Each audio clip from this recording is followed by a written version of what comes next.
Middle east special report में आपका स्वागत है। दोस्तों बताना चाहूंगा कि पाकिस्तान और सऊदी अरब का जो डिफेंस एग्रीमेंट है, जिसके अंदर सऊदी अरब और फिलहाल पाकिस्तान है, और पाकिस्तान ने तमाम मुस्लिम और अरब देशों को इनवाइट किया था कि आप भी हमारे डिफेंस एग्रीमेंट में शामिल हो सकते हैं, हमारे ग्रुप में आ सकते हैं। तो दोस्तों तुर्की ने बयान दिया है कि यानी पाकिस्तान और सऊदी अरब के डिफेंस एग्रीमेंट में तुर्की भी शामिल होने के लिए सोच रहा है। और दोस्तों अगर तुर्की ने यह बात कही दी है तो तुर्की सोच नहीं रहा होगा, बल्कि बातचीत शुरू हो चुकी है। लगभग कई तरह की इनपुट ये भी है कि, और जाहिर सी बात है, पाकिस्तान और सऊदी अरब तुर्की को क्यों? क्योंकि तुर्की एक नेटो वाला देश है, और ऐसे में अगर ये इस ग्रुप में शामिल होता है तो पाकिस्तान और सऊदी अरब को काफी मजबूती मिलेगी। मैंने कल ही बता दिया था, हम सबकी नजर ईरान पर रही और ईरान पर हमारी नजर रही, और पीछे से इजराइल ने गाजा पर बमबारी करी है। 2 दिनों में गाजा में गोलीबारी और बमबारी करके सिर्फ 2 दिन के अंदर इजराइल ने गजा में 14 फिलिस्तीनियों को कत्ल किया और कम से कम 50 से ज्यादा फिलिस्तीनियों को घायल किया। हजरात मोहतरम, उन तमाम हमलों के कुछ मंजर हैं।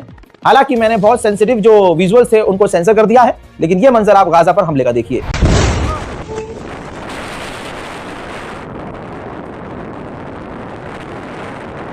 अमेरिका ने इजराइल से कहा कि गाजा के अंदर जो मलबा इकट्ठा है तबाही की वजह से, आप पैसा खर्च करो और उस मलबे को हटाओ। तो इजराइल ने हरामीपन क्या किया कि फिलिस्तीन अथॉरिटी, जो फिलिस्तीन की सरकार का पैसा है, उसी को सीज करना शुरू कर दिया, और फिलिस्तीन के ही पैसों को सीज करके वो गाजा में सफाई करवाने का काम करना शुरू करने वाला है। ये है इजराइल। 40 से 45 एड ग्रुप, यानी जो मेडिकल ग्रुप हैं, एनजीओज हैं, उनको तो ब्लैकलिस्ट कर ही दिया था।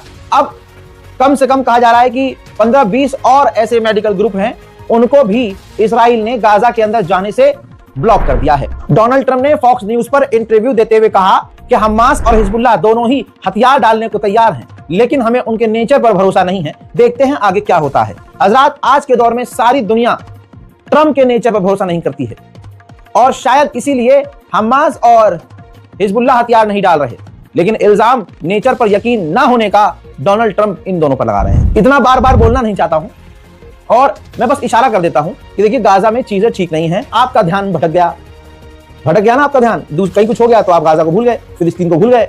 हजरात, पूरी दुनिया में भारत के मुसलमान सबसे ज्यादा मुसीबत में हैं, और आने वाले हैं और भी मुसीबत में। और सबसे बुरी हालत अगर कहीं है तो गाजा की है। सीधा नरसंहार हुआ है। यहां तो तैयारी है नरसंहार की, वहां तो हो चुका है नरसंहार। और उसके बाद का मंजर ये है, ये देखिए भाई, जो लोग मारे गए हैं सो मारे गए हैं। वहां ठंड है, तो ठंड की वजह से हालात इतने बुरे हैं कि ठंड की वजह से दर्जनों लोग मारे गए हैं। इस कड़ाके की ठंड में लोगों के पास कपड़ा नहीं है भाई ठंड का। वहीं जो टेंट उन्होंने लगाया था, सोचिए वो टेंट बारिश में डूब गया है, बाढ़ आ गई है। टेंट में गिना चुना सामान लेकर लोग अपने मकानों के मलबों से निकले थे, भागकर इस जगह आए थे। अब दोस्तों सीन ये है कि उनका वो साजो सामान भी डूब गया है। अब इनके पास कुछ बचा थोड़ी है। हालात इतने ज्यादा बुरे हैं। लेकिन जब हम मदद की बात करते हैं कि भाई चलिए गाजा में हम कुछ मदद भेजते हैं, तो दोस्तों अब पहले लोग आ भी रहते कि हाँ चलो मदद भाई करते हैं मिलकर करते हैं, और हम मदद भेज भी देते हैं, और हमने भेजी भी है, अभी भी भेज रहे हैं, क्योंकि वहां इंटरनेट शटडाउन है, और ये बिजली और ये तूफान, ये बारिश, जो बेचारी बहन हमारे कुछ रकम से खाना पानी बांटती है, वो बेचारी खुद ही कह रही है कि भाई यहाँ बड़ी मुश्किल से हम पैकेट वाली कुछ चीजें बांट दे रहे हैं, या किसी दूसरे इलाके में जाकर वहां सूखी जगह पर कुछ खाना बनाने की कोशिश कर रहे हैं। ऐसे में मैं उनसे कहूँ कि भाई वीडियो बना के भेज, तो ये बड़ी बेशर्मी वाली बात होगी। तो दोस्तों पहले लोग आ भी रहे थे मदद के लिए, अब क्या है, अब लोग सोच रहे हैं कि भाई मदद हम भेज नहीं पा रहे, भाई जितनी मदद हम पहले भेज पा रहे थे अब नहीं, क्योंकि लोगों को अब इंटरेस्ट नहीं रहा। हमारी वीडियोस को देखने वाले अगर 1 लाख है एवरेज, 1 लाख में से 50,000 बंदे अगर एक रुपया भी ट्रांसफर करेंगे तो 50,000 हो गए। 50,000 में आप ये मान के चलिए कि अच्छे खासे, मतलब इतनी भारी क्वांटिटी में नहीं, लेकिन एक टाइम का खाना हम एक इलाके में खिला सकते हैं, या फिर साफ पानी का टैंकर हम भेज सकते हैं। लेकिन दोस्तों हम यहां पर अब कामयाब नहीं हो पा रहे हैं। लोग अब गाजा को किनारे कर रहे हैं। ये बड़े अफसोस की बात है। फिर भी अगर आपके मन में ऐसे आ जाए कभी भी, तो ये है स्कैनर के नीचे जो है आप देख रहे हैं कि जिसमें बैंक अकाउंट डिटेल मौजूद है, तो बैंक ट्रांसफर के जरिए मदद कीजिएगा। बहुत सारे लोग मदद के लिए आगे आए, फिर अपने आप पीछे हट गए। हम लगातार एक ऐसे ग्रुप से जुड़े हुए हैं, और आप हमें ऐसे नजरिए से देख सकते हैं कि आपकी ताकत ने अभी तक हमें इतना मजबूती से खड़ा किया है कि हम कुछ ना कुछ अल्हम्दुलिल्लाह गाजा के लिए कर रहे हैं, आगे भी करते रहेंगे। मुझे यकीन है कि आप साथ देंगे। अगर नहीं भी साथ देंगे तो अल्लाह बहुत बड़ा है, दुआ में जरूर याद रखिएगा। अब जिस तरह से इजराइल का घिनौना चेहरा दुनिया के सामने दिखा है, तो अब अपनी इमेज को साफ करने के लिए नेतन्याहू को मीडिया के सामने आकर मुसलमानों को खुद बदनाम करना पड़ रहा है। हजरत मोहतरम, एक इंटरव्यू में नेतन्याहू ने कहा कि अभी आपने इनकी मुसलमानों की, रेडिकल मुसलमानों की, आपने वो पिक्चर, वो मूवी देखी नहीं है। हजरात ये वो लोग हैं, मुसलमानों को कह रहा है, ये वो लोग हैं कि ये दूसरों का सीना चीर के दिल निकाल कर खाते हैं। ये चाइना से बड़ा खतरा है, रेडिकल इस्लामिक लोग, चीन से बड़ा खतरा है।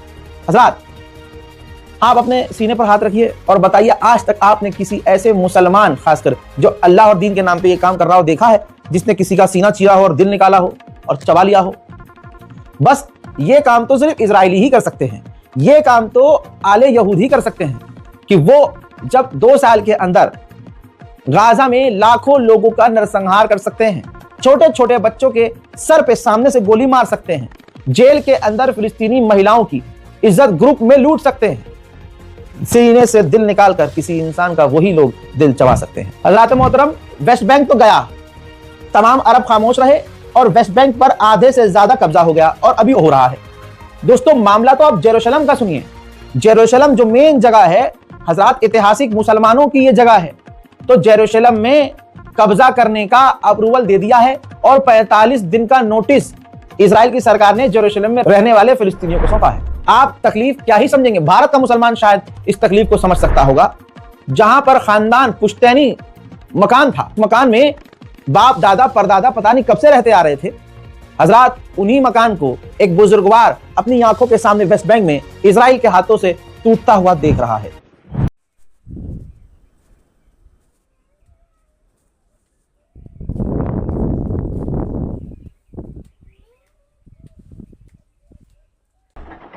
दूसरी तरफ इजराइल के सेटलर्स फिलिस्तीनियों पर हमला करते हुए एक बार फिर नजर आ रहे हैं और ये रोज का काम है।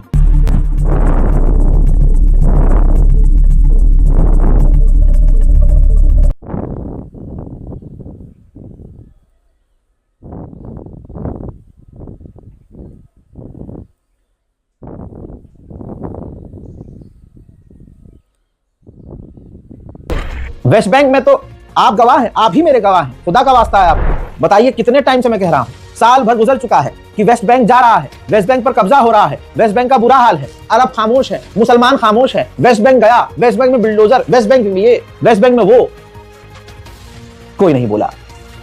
आज वेस्ट बैंक के लोग, फिलिस्तीनी लोग मजबूर हैं और अपने अपने घरों को छोड़ रहे हैं।